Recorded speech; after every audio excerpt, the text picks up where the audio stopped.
Well, hello again, Cancer. Dadhichi here from astrology.com.au with your March 2016 overview. It's an astrological overview, of course. You know, the component of life called health is obviously a lot to do with your genetic makeup, but that is significantly modulated by your emotional, mental, environmental factors as well. And that is really one of the themes of the month for you right now, with Saturn still continuing its slow but effective journey through your 6th house of health, work, debts and disease. Sounds heavy. Not so heavy, but you do have to be a little bit careful up till August, as Mars will be entering into this particular area and being the bitter enemy of Saturn. These two planets, when in conjunction, are not going to dispose you to the best of circumstances, especially in your health or in the area of your work. So that's why I bring this point up. We also see the moon is there, commencing from the 1st of March, and will move quickly into that conjunction with Saturn.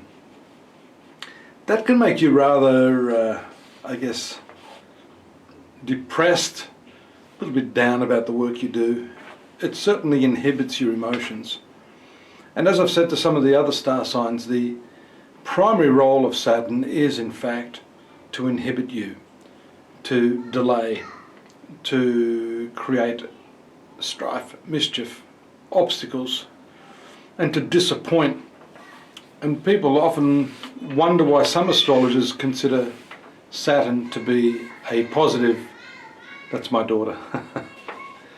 They consider it to be such a negative planet. But if you really analyse the whole process of astrology and what the supposed outcome is for a human being, and that is to become self-actualized, to become realized, to become dispassionate, and I guess undisturbed by the life we live, then the removal of many things from our lives, the unfulfillment, the lack of fulfillment of those objectives is considered by some of the wise astrologers to be particularly desirable. That's sometimes hard to get your head around. But a more diluted sort of understanding of that is, the seed of all good things is sometimes contained in the worst things that happen to us.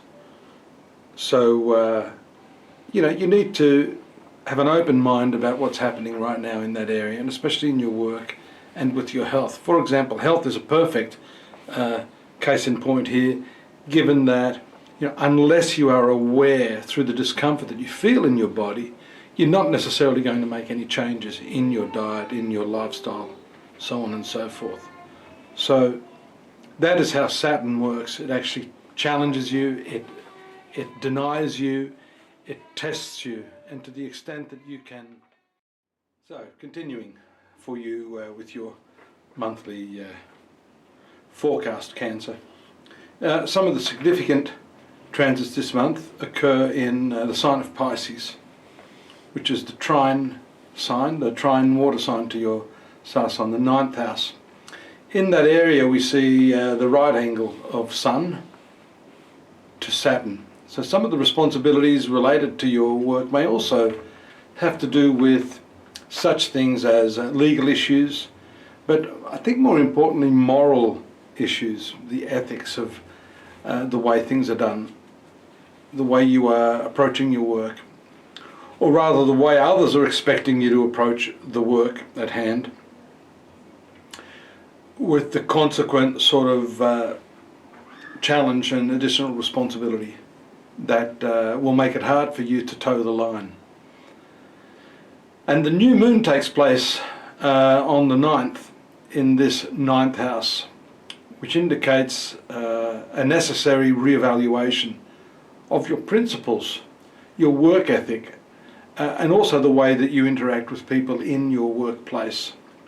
Now that may not be easy, because you may have thought that you've got your relationships, your methodologies all sewn up, only to find that when you approach a new project, or are asked to do some type of work now, the methods you used in the past may not at all work. And so that is something that I think is going to be extremely important for you. The flip side of the new moon is the full moon, which takes place in the sign of Libra. And Libra for you is your domestic circumstances, your home life. So we see that a whole lot of energy is going to come to bear upon that area of your life. And you may be a little bit over emotional about the way you are handling some of your relationships in that department of your life. So very, very important, especially with Uranus in the opposite side of the heavens, showing that things can shift very quickly, very dramatically. That's in your career sector, but it's also impacting very heavily on your domestic circumstances. That, by the way, is an eclipse. So it's a full moon eclipse taking place in the 4th house of your horoscope, which is the sign of Libra.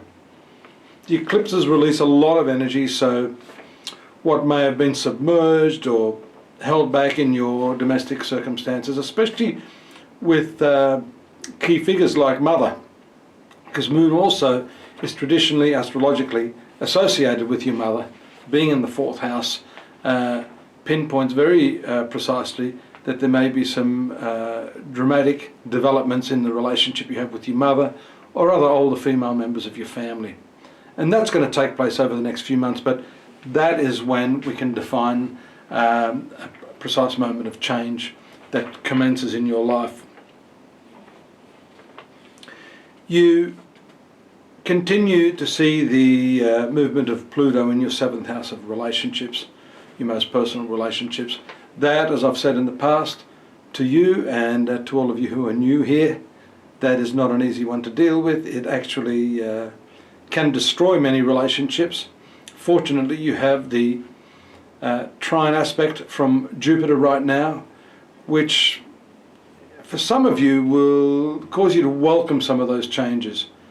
Often the only way to rebuild something, if you've ever dealt with a house that you're trying to patch up, an older house, you may invest a lot of money in that, and only to find that, you know what, probably the best solution is to knock the whole thing down and start from scratch. So as far as those personal relationships are concerned, that may be one option that's available to you right now. And you may need to look at really tearing that down for you to have any effective impact upon the relationship now. So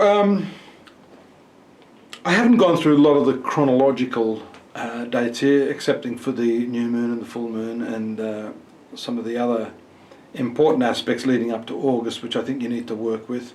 You can get a more detailed analysis of the monthly readings. We have daily readings as well at my site, astrology.com.au.